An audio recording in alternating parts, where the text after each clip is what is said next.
True Story Time with Chantel. All right, here's one of my true life dating disasters. So a few years back, I'm doing online dating, and I've been chatting with this guy for about a month and a half. Let's call him Richard for the sake of this video. He seems a little hesitant to meet. I hate being pen pals. I want to meet you to see if there's any chemistry, so I suggest going out. He finally agrees. So he suggests a coffee shop. I go there on a Sunday to meet him. I walk into the door and I'm looking around and I don't see anyone who resembles Richard, so I go and look for a table because I'm assuming I'm the first one there. I pass just a few of the tables at the front and I hear someone say, "Chantel!" I look back, I look at the guy and I thought, I don't know him. I said, "Hi, sorry, do I know you from somewhere?" He says, yeah, it's me. I said, "Who's me?" He said, "It's Richard." Who that? I'm thinking, oh no. This is not Richard. I mean polar opposites. He is nothing like Richard. He says, "Look, give me 5 minutes of your time, sit down at the table and let me explain." It was at that moment that I realized that I was getting catfished. You see it on TV, but you don't think it's gonna happen in real life. I'm Cheryl. I've been catfishing this dude. Her real name's Andrea. She went to my high school. I took her profile picture to put it on my Facebook so Dan would fall in love with me. But I had to pick a girl who was hot, but not too hot.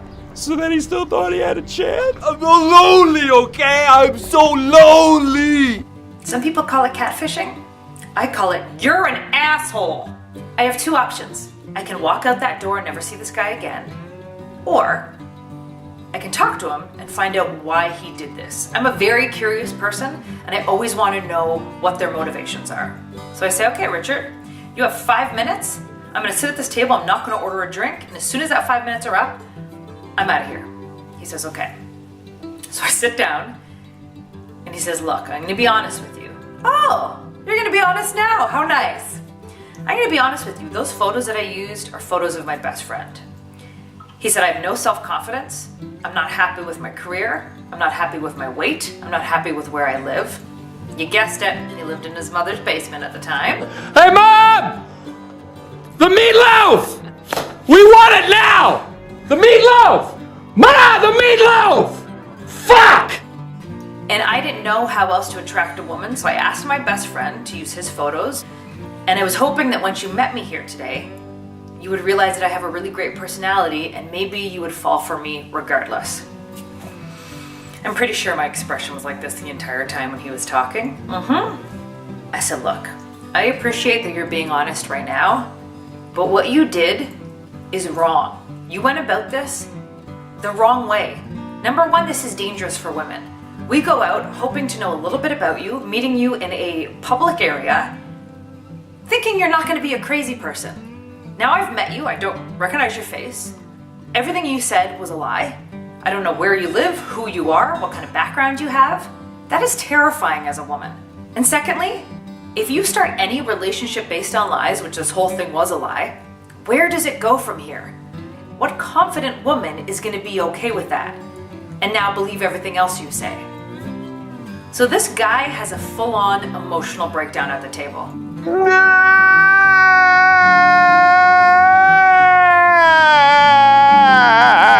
These 5 minutes has obviously now turned into 25 minutes. But there's a part of me that really felt for this guy because it looked like he needed to talk to someone, it looked like he needed to vent because he really wasn't in a good place. So I convinced him that you are not ready to date.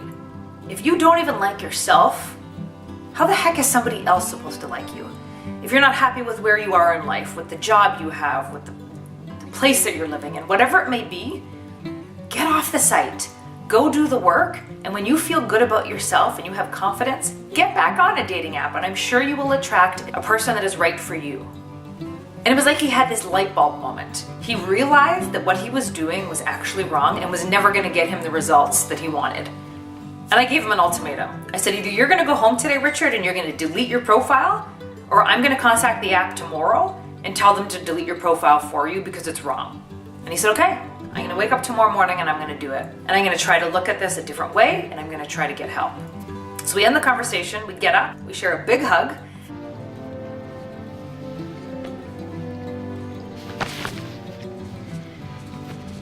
It's okay.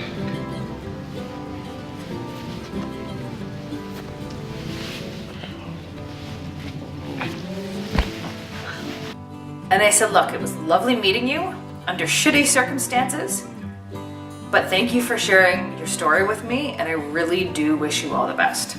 And that was it. We walked away. So the next morning I get up, I go back onto this app, he's gone. I'm assuming, or hoping, maybe is a better word, that he got off that app and is now taking the right steps towards getting better. I don't know that, but at least he got off the app, and at least he's now not going to do this to other people. The only thing I regret out of this situation is not keeping his phone number. Because 6 months, a year later, I actually think about him every once in a while. I kind of wanted to just text him to be like, hey, Richard, what's going on? Like, how are you doing? Did you get help? Are you happier? Did you move out? Did you get a new job? Maybe he's even married with kids now. Who knows? So I want to know who else out there has been catfished. I can't be the only one. It seems like this shit only happens on TV, but this is real life. So if you've been through the same thing, PM me, comment below, tell me how it began, when you found out you were being catfished, and how the situation ended. I am dying to hear your stories. At least I made you feel good about your dating life, right? I want to eat catfish, not be catfished. I'm giving up fish for Lent. So now, new rule, I'm doing video chats before every date, just in case. And I'm going to throw on a chastity belt just for fun. Why not?